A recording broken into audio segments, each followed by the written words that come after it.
We're so happy you can join us today for our fourth broadcast in this podcast of the Shepherd's Bookshelf. I'm excited about this series as we go through books and encourage people to read and to read good Christian books. So far, we really haven't gotten much into books themselves. We're kind of laying the foundation of a reader and what a reader would look like. And we're kind of going to do that today. We're still moving in a direction. I haven't yet really laid out good Christian books that I would recommend and reviewed them. Although we're going to look at a number of books that are related to reading today. And so if you're interested in this subject for yourself or for others, some of these books might well be well worth your time. I found each of them interesting and fascinating to read. They really come together with my own observations and what others are seeing as well. And this might be a helper, maybe even a game changer for some of you. One of the things to think about as we're looking at this subject is that we're finding that our reading ability is shaped to a large degree by how we read, not only what we read, but how we read. And so that's probably come along more recently with the internet environment. One of the books that has caught a lot of attention and been very popular is called The Shallows. And The Shallows is a book written by Nicholas Carr. And this book, the subtitle is What the Internet is Doing to Our Brains. And so that isn't the whole subject here, but the idea is that as we read books digitally on the internet or whatever, versus reading a book itself. And here's a guy talking about internet reading, writing a book. And I have read the book, and it's a couple hundred pages long. It's a very interesting book. And his thesis in this book is that, and I could even kind of quote from him, that the internet chips away at our capacity for concentration and contemplation. It actually, he says, changes the way we think, for our minds now expect to take in information in the same way that the internet distributes it, which is in a swiftly moving stream of particles. Our minds, he says, are being rerouted and thus becoming increasingly shallow, and thus the name of the book, The Shallows. And so if that is true, and there's a lot of evidence clinically as well as anecdotally that shows that there is a lot of evidence that this is true, if that's the case, then we find our minds being shaped by how we read. We know this in the video world. Our children, for example, who are now ingesting on a regular basis all sorts of little clips and videos from all sorts of media sources. A lot of these clips, a lot of these videos they watch are very short in duration. They might be 2, 3, 5, 10 seconds long, and then they move on to the next, to the next, to the next, to the next. And therefore, you find your kids, if they do that a lot, you find they have a very hard time sitting down and doing their homework, reading a book, concentrating on math or English or whatever they're trying to do. And that's partly because their minds are being rerouted, as Carr says. It's being shaped by how they read, not just what they read. They might be reading the same material ultimately, but it's very hard for them to concentrate. When we bring that over to reading the Bible, think of the problems that has, because the Bible is not always extremely exciting. And how do we read the Bible when we're so used to 10-second clips or even shorter clips than that? How do we listen to a sermon when we got a pastor preaching 30 to 40 minutes long from the scriptures? How do they concentrate on that when their minds are so used to this quickly moving video? Well, we see the same thing in reading, and that's what we're talking about here. The reading is shaping even very good students sometimes in the way they think.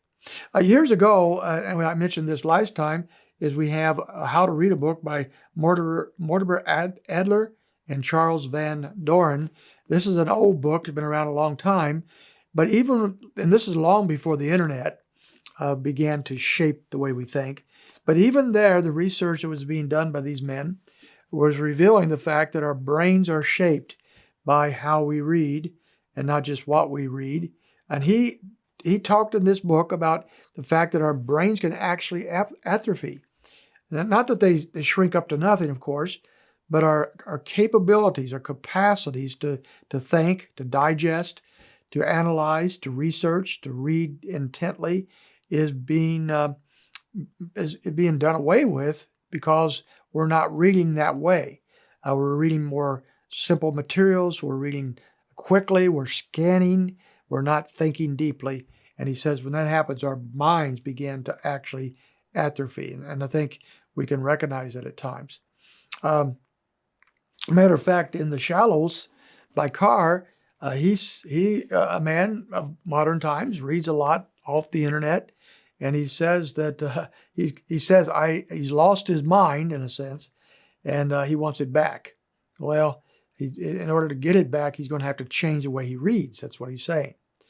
Another couple of books by a well-known researcher, Marianne Wolf. She's written two landmark books on this subject that a lot of these others draw from. And first was The Prouse and the Squid, The Story and Science of the Reading Brain. She's a lady who has researched working with children who have reading disabilities, and that's been her background. And so a lot of her research and study has come out of the reading brain. Why is it some people are unable to read well or dyslexic? What's going on in the brain of these individuals? So that's the basis of her research. And she began to recognize that the brain is being changed to a large degree. This is beyond the dyslexic type of child or whatever, that the brain is being changed by how we read. Then some years later, she wrote another book, The Reader Come Home. And with Reader Come Home, it's the reading brain in a digital world. And what she showed about a decade later is the prognosis, the projections of what she was putting out in her earlier work have now proven 10 years later or whatever to be accurate, that the reading brain is changing in a digital world. And she writes, what we read and why we read changes how we think, changes that continually now in a faster pace. As the digital world is picked up, as the internet is picked up, that change is taking place. We're losing ability to form information. There's gaps, she says, in our brains, in our thinking capacity, because the way we read. Some other books that are kind of interesting along this line is The Pleasures of Reading in an Age of Distraction by Alan Jacobs. What this book does, and the next book I'll mention, is encourage you to be a reader. I find these fun books, interesting books. They're not hard to read books, but we all know we're distracted. We're distracted by all sorts of things that I could identify, but you know what they are. But there are pleasures. There's deep, abiding pleasures in sitting down and reading a good book. And Jacob speaks about this quite a bit. And a very interesting book. And then for those that might be pastors or in the ministry, Austin Carty wrote a book called The Pastor's Bookshelf. And in this particular one, he's writing about why reading matters for ministry. And he's encouraging people to read broadly, to read a lot of different kinds of literature, to read things out of our own silo. You know, we're used to reading, if we're a conservative Christian politically, we read a lot of stuff about conservative political views. If we're a liberal, it's the opposite side. If we're whatever. He says, get out of your silo. Read something that challenges you, even if you disagree, so that it sharpens your analytical abilities. So read broadly, read old books and read new books, and read classic books and read fun books. He's a big fan of fiction. And fiction, he says, is good to read because it helps us understand how good writers think and shape their communication skills to reach other people. So that is an interesting book. Some of you pastors in particular, or almost anybody might want to read. It's a very, very good book. Although I don't agree with some of his theological leanings, I might add, I would disagree with a number of those things. But as far as reading itself, it's very interesting. So let me just give a few thoughts as we wrap this up today. If you want to start a reading program, you've not been a reader very much, and you read only when you have to. If you wanted to start a reading program, let me make some suggestions. First of all, you need to block off some time every week, or every day if possible, but at least every week, to devote some time to reading books. It might be the first 30 minutes of every day.